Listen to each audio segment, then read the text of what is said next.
Well, I've been gloom and doom enough. I think you know the fact that I am very, very concerned about the real estate market and the economy in itself. I think we're entering a period of jeopardy. I think a lot of businesses are not going to survive. I think there'll be lots and lots of unemployment. This is one of those financial crises that you're going to remember the rest of your life. But I'm not doom and gloom today. I'm going to talk about the fact that fortunes are made in times like these, but you have to be ready. You have to be able to do this. There are certain things that you're going to have to do. Let me go to my very first slide. Let's just talk about this. But you can make generational wealth coming. It's coming. Let me go to my next slide here. Now, you know, we've been talking about demand destruction. It's pretty evident that the Federal Reserve is trying to slow the economy down. They're saying that they're more than happy to have a recession. They're more than happy to have some unemployment. And I think they're going to get it. You're starting to see it around the world. I mean, Europe is much worse than we are. And we're going to have demand destruction. And it is coming, and it is going to cause lots and lots of pain. So my advice to you is to be proactive. Save as much money as you possibly can. It's the same as what we've always been talking about. Get out of debt. If you don't need it, don't buy it. So each dollar that you save is certainly going to come back to you in a big, big way. And it's imminent. So let's prepare ourselves. Let me go to my next slide and let's just talk about that. Now, I got this from the Dallas Manufacturing. Zero had sent that this morning. Let me blow this up so you can see it a little bit bigger. Now, Dallas is a great region. You know, the Fed does a survey on manufacturing and business activity, and for the last 10, 11, 12 months, it's been significantly down. Matter of fact, we haven't had anything up. And this is in one of the regions of the United States that are just doing terrific. And it's showing awful, awful statistics, and these don't lie. I mean, you know, a lot of people are trying to spin this economy as being, oh yeah, it's just terrific. Well, when you get data like this, it's telling you right up front that things are not as good as what people are trying to make them into. Let me go to the next slide. This is probably one of the telling ones right here. You know, this is also from Zero Hedge, talking about zombie companies. Well, there's tons of them. Going to shock you as to how many there are. 1/3 of the Russell 2000 are zombie companies. These are non-earners. These are people that require access to the credit market in order to make payroll, in order to keep the ongoing concern. Now, these guys may be running at break even, maybe making a small profit, but they're not making enough money to retire their debt. And now they're going to struggle paying the debt because a lot of them, you know, as their debts roll over, they've been enjoying the fact that we're at a 0% interest rates, you know, or a low yield. So they're looking at 2% or 3%. Now they're going to look at 8, 9, 10. They're going to have their debt service double, maybe triple. And of course, if you barely had a profit margin, well, now you're not. And of course, what happens when they don't actually get any debt? Because, you know, most of these guys are triple B. That's one stage against over junk. And these are some very, very good companies that are struggling. They need access to the credit markets for them to survive. And of course, we have a very, very challenging debt market. You know, as a lot of companies are starting to lose their reserves, where do they go to finance? People are very, very reluctant to it. They don't want to lose money. And they have 10 million employees. So I've been wondering where this unemployment is going to come from. Well, here's 10 million employees that will be at risk if the economy slows much more. And of course, I don't think there's too many people going to say the economy is not on a downward spiral. And I think this is one of the places. Let me go to the next slide and let's just talk about that. This is awful. There's 17 million households in the United States, 17 million households in the United States that are food insecure. You know, St. Mary's is all across the country going international, and they are low on food. So if you've got a drive in your neighborhood, please give to these people. People are having trouble feeding themselves. They're food insecure. 17 million households. That's 12.8% of the population are food insecure in America. We're sending money all across the globe, billions and billions and billions of dollars, and we have people lined up to get food for their families. How is this possible in America? How is this possible? We can have people who cannot get enough food for their family, and yet we're willing to send billions elsewhere. I just don't get this. So, I talked to Dr. Nenner. I've had a very, very privileged 10, 15, or 20 years that I've talked to Dr. Nenner. He's a very, very brilliant man. He's a humble man. His timing models are so much better than mine. And when I interview him, he always says, I know what is going to happen because the timing models tell us what is going to happen. The economy is then going to tell us why. And this is a perfect example. I'm going to tell you right now. Here we are looking at my timing model. And there are two peaks. So I'm going to tell you that the second peak is already in. The first peak coincided. Now, I saw the first peak coming.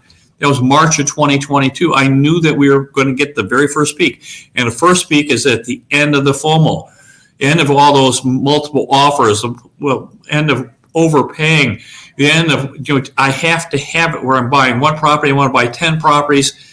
When you just have this buying frenzy, that's peak number one. That's the most important one. And that came in March of 2022. I saw it on the charts. I saw what was going to happen. I didn't know why. And then the Federal Reserve announced that they were going to start removing liquidity from the economy. $1 billion a month. $1 billion.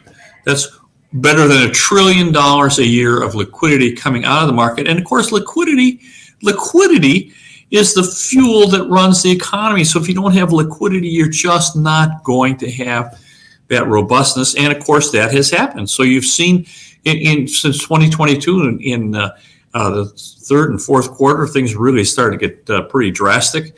And that was the what. Let me go to my next slide and let's just talk about the why, because this is the economic model. It's a very, very simple model. Everybody uses this. It's talk about four quadrants. So phase 4 is recession. So everybody remembers that. Here in my business, I joke about the fact that I was here in Phoenix, Arizona during the great financial crisis, the worst place in the world to be in a real estate business. That's where I was at. Phase 4, tremendous recession. Then you go into phase 1, which is starting to get a recovery, but you still have all kinds of problems. You still have projects that are incomplete. You have people who don't really know. We've had defaults on properties, and so we're trying to struggle getting the defaults put together and foreclosures. You're doing a lot of workouts. Then you get into phase 2 when you start to get expansion when all the dead wood is gone. And phase 2 is just a great place to be. And if you've been following my videos, we've been talking about phase 3, which is hyper supply. And I've been looking for hyper supply. And I said, where's this supply going to come from? Because if you look into our databases, you see that there's very, very little inventory for sale. Well, when you start looking at ghost inventory, you find it really, really fast.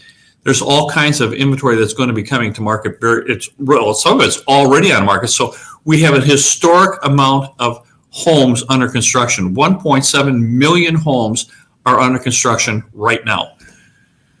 We're also going to talk about the iBuyers, and we're going to talk about the vacation rentals and the short-term rentals, because these are places where we're going to get an enormous amount of supply. And of course, once we have an economy that starts slowing down, you're going to get a lot of supply from people who need to sell. So let me just talk about the builders. So in the great financial crisis, the builders were trying to get rid of their land bank. Land banks are like an anchor to the builders. They have to have land in order to build. So they're always 2 or 3 or 4 years behind in acquiring land. And they buy it, and they have to pay on it month after month after month. The interest just keeps accruing, and they have to pay for that. And it takes years for them to bring it to the cities, get it platted, get it engineered, bring in sewers and waters and utilities and gas lines and cable and all the electricity. Then they got to bring in sewers and streets and curbs. Then they have to put up a model complex, and then they sell them. This can take 2 or 3 years. In the meantime, it just sucks the amount of capital right out of a builder because it's a revenue negative. And of course, if they don't have land bank, they're out of business. So now they are desperately trying to get rid of this land bank. And of course, no other builder is going to buy it from them. They've got their own land bank they're trying to get rid of. So how do they get rid of the land bank? They build out of it. It's the only option left available for them.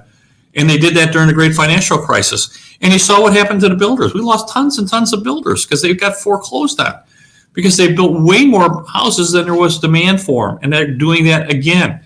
So here in Phoenix, they built about 65,000 homes in 2006 and 7. They sold about 35,000 of them. So, they were like 25,000 too much. They just built tons and tons of buildings everywhere. And now we've even surpassed the great financial crisis.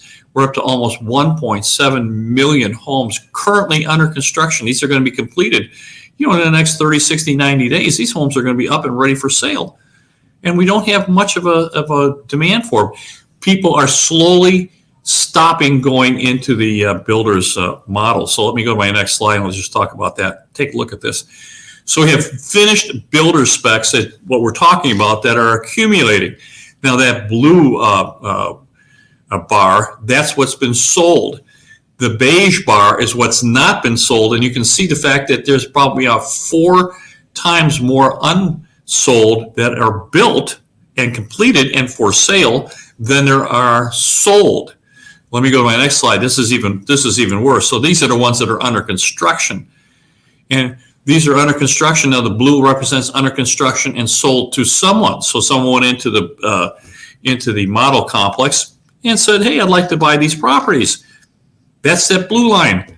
That's like 10 times the brown line versus the blue line. So only 1/10 of them under construction are sold. The rest are all going to be specs. This is a repeat of the great financial crisis of 2007, 2008. The builders just built, trying to get out. That's happening again. 1.7 million homes that are not on the market. They're not in the MLS. Even Federal Reserve Electronic Data doesn't pick this up because they use Realtor.com, and they're not on Realtor.com. These are held in their own personal subdivisions, and of course, they're not members of the MLS. Let me go to the next slide. And I'm going to tell you, they are doing everything they possibly can to get out of their land bank. They will do anything to get out of it. They're offering real estate agents, bonuses. Bring your buyers in here. We'll pay you extra to sell these properties. We'll give you washers, dryers, refrigerators. We'll put window treatments up. We'll give you fancy floor coverings. We'll do landscaping and front and backyards. Make it turnkey for you. We'll buy your interest rates down.